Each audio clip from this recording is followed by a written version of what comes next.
Gypsum powder কিভাবে পানির সাথে মিক্স করে ইউজ করতে হয় সেটাই আজকে আমি আপনাদের সাথে শেয়ার করব। যদিও এটা সবার কাছে অনেক ইজি মনে হয়, বাট এটা এতটা ইজি না আমার কাছে, তাই আমি আপনাদের সাথে আজকে শেয়ার করছি। তো প্রথমে আমি একটা মোল্ড নিয়ে নিয়েছি, শামুকের যে মোল্ডটা ছিল আমার, আর তারপর আমি আমার সিলিকনের যে বাটিটা ছিল সেটা নিয়ে নিয়েছি, আর একটা কাঠি নিয়ে নিয়েছি, চপস্টিক নিয়ে নিয়েছি, যেটা দিয়ে হচ্ছে যে আমি জিপসাম পাউডারটা পানির সাথে মিক্স করব। আর জিপসাম পাউডার ছিল আমার কাছে অল্প কিছু, সেগুলো নিয়ে নিয়েছিলাম। তো প্রথমে আমরা হচ্ছে যে পানিটা একটু মেপে নেব। তো সেজন্য আমি হচ্ছে আমার যে সিলিকনের মোলটা নিয়ে নিয়েছিলাম সেটাতে পরিমাণ মতো পানি দিয়ে নিয়েছিলাম।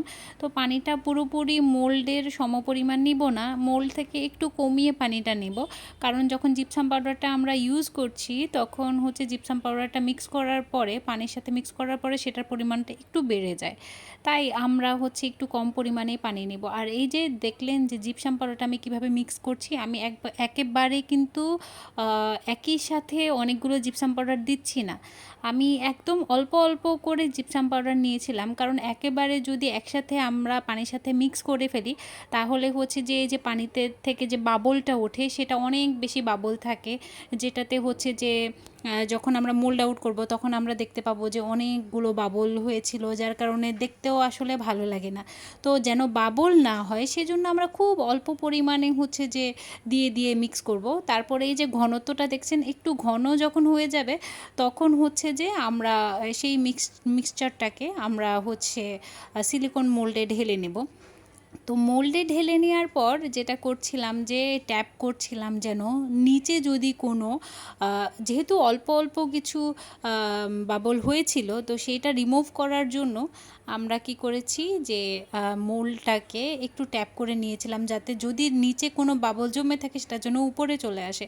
তো বাবল যা ছিল আমি সব কাঠি দিয়ে রিমুভ করে দিয়েছিলাম, তাও কিছু বাবল জমে ছিল উপরে, যেটা হচ্ছে ভেতরে ছিল না বাট ভেতর থেকে উপরে চলে এসেছিলো।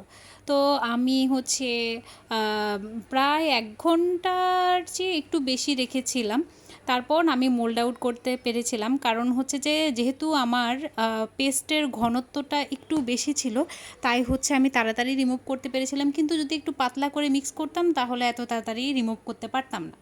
তো এই যে আমার শামুকের যেই মোল্ডটা ছিল সেখান থেকে আমি জিপসামের প্রোডাক্টটা মোল্ড আউট করেছি, দেখেন কতটা স্মুথ হয়েছে। আর হয়তো ওই 1-2টা ছোটো ছোটো যেগুলো বাবল ছিল সেগুলো হয়তো দেখা যাচ্ছিলো, বাট এত স্মুথ হয়েছে, আর কোনো বাবলই ছিল না, অনেক বেশি সুন্দর হয়েছে, একদম বাবল ছাড়া, দেখতে আসলে অনেক বেশি ভালো লাগে। তো আপনারা যখন কাজ করবেন তখন অবশ্যই এভাবে মিক্স করবেন, তাহলে হচ্ছে যে আপনাদের প্রত্যেকটা প্রোডাক্ট অনেক বেশি সুন্দর হবে।